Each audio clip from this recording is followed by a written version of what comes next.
Hey everyone, Boardgame Brody here with Meeple Mountain. I have a prototype copy of Arkwright the card game by Game Brewer.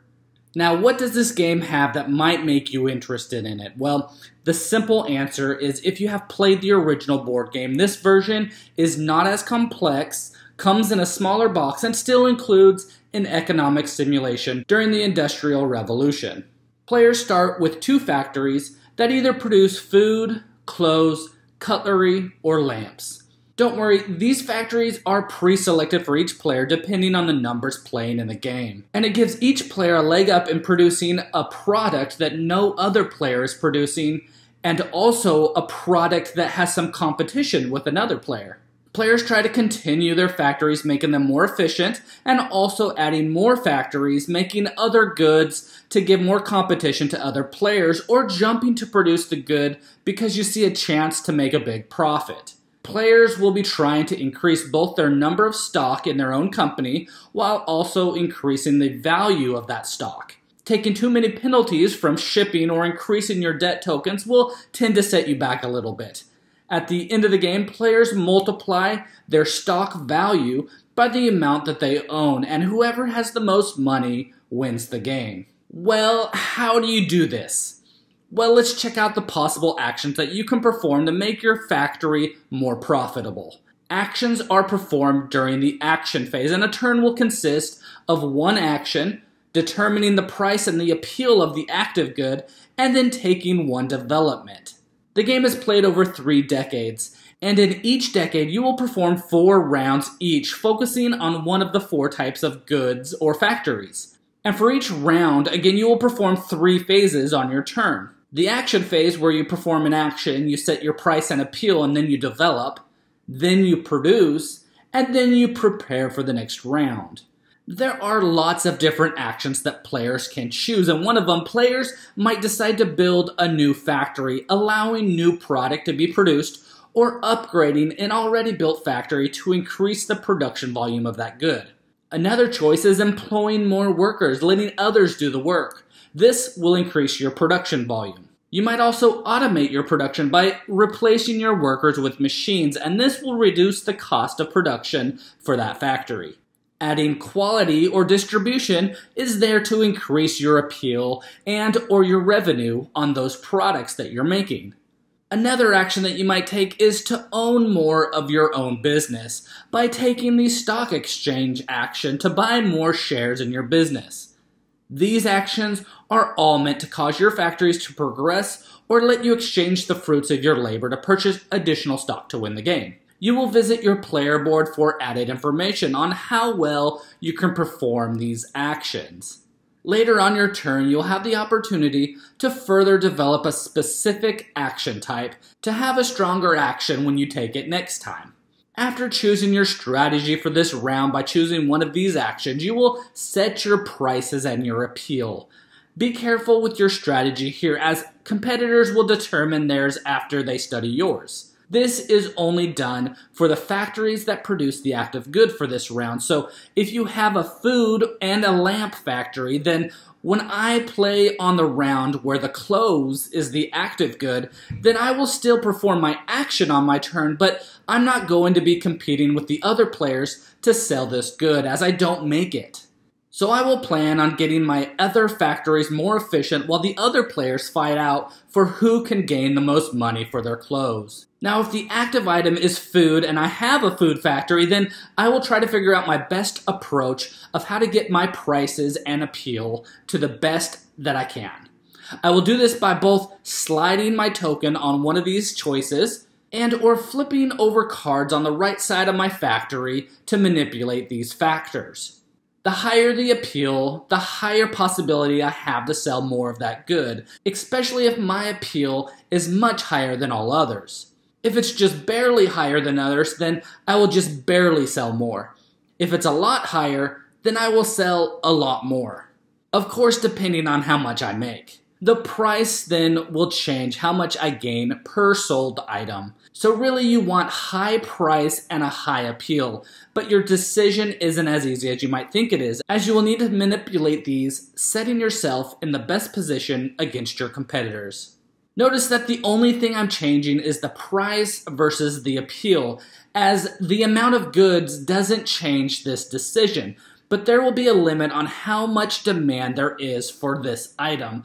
So if I don't have a high enough appeal, I might make a lot of food, but it doesn't appeal to anyone to come and buy it.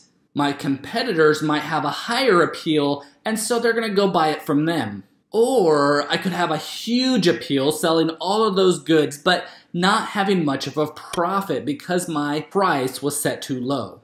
While you're playing the game, you will focus on this demand token. It is moved up on the track each time you cross a line with a red and green arrow on it. Your cube on this track represents the appeal, and you want your cube to be high on this track showing high appeal, with the demand token being low showing a high demand. The appeal value also is the highest number of goods of that type that you can sell, so plan according to the demand token as well. This track is very important in the game, and you'll be studying a lot as you play. So you have done your action, you have set your prices and your appeal. The last thing you do on your turn is to develop.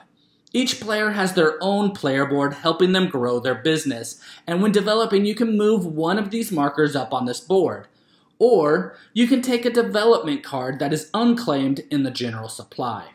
Each area on the board lists how many of that type that you can progress when you're taking that action during the action phase. For example, this is a quality icon here, and you probably started the game with it at 1. So if you took that as an action on your turn, you would add 1 quality to one of your factories.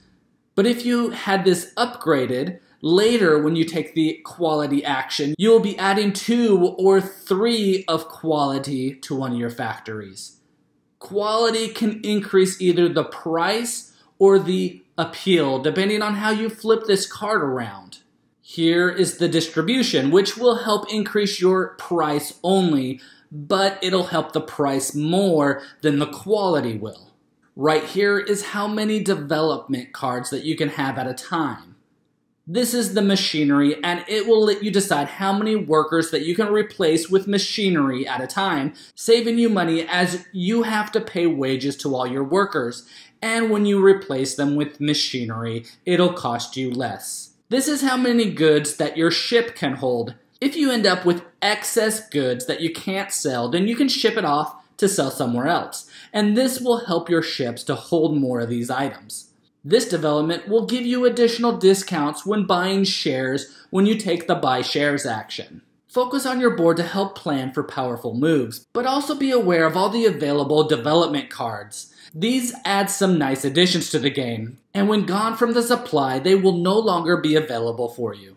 Also, these cards might give your competition an edge over you, or you an edge over them, depending on which cards you take. After each player performs their actions, set their prices, and develop, the production phase occurs with players producing the type of good of the active factory and selling them to receive income. Don't forget these players will also pay for their production costs and have the opportunity to increase their share value.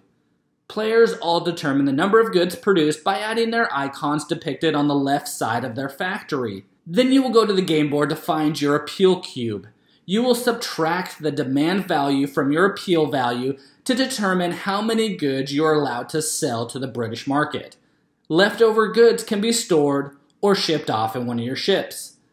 Your income is then calculated by looking at the right side of your factory, adding up the price of each good, and multiply the price by how many goods that you sold. Don't forget you need to pay your workers their wages. Visit the wage track on the main board. This cube determines the wages for all your workers and the wages for all the workers of your competitors. Machines cost less money, but also cost an upkeep each round. And lastly, there is a fixed factory cost associated with each factory.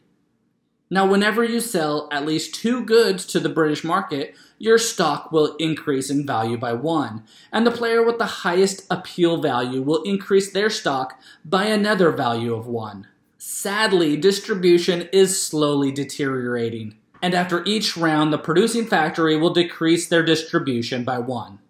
So it goes like this. Everyone takes their turn, then the production of food, The next round, everyone does their full turn again, and then the production phase of clothes. Again, the same for cutlery, and then lastly for lamps. And that is the end of the first decade. You will have to do this again for 2 more decades, and whoever has the highest money by multiplying their stock value by how many they purchased is the winner of Arkwright the card game. What does this game bring to the table? Well, the game provides a deep economic game that comes in a relatively small box. Is it as deep as the original? Well, I'd say the original is just a notch or 2 deeper than this new version, but the original game is also more complex. And so I feel like the card game fulfills its immersive nature, being a deep economic game, but still doing it in a way that more players can enjoy it without being too complex. If you're looking to see if this might be a good fit for you, then I would dive right in, as the price tag is almost unbelievable for what you're getting. The box isn't big, but actually with all the components, it still provides more components than I've seen in a lot of big box titles. So you would be getting a title that has a deep immersive nature, being an economic game, a game that has been proven already, meaning they made the original game and now took what they think is the best and taken out all the extra added complexity that is not really needed, and still you only pay what is less than half of most Kickstarter games these days. Well, I'm not sure what's stopping you. So get your factories ready, planning on how to maximize your net income in Arkwright the card game by Game Brewer. Again, this is Boardgame Brody. I hope you enjoyed this video. Stick around and check out some other board game reviews to see what you might want to get to the table.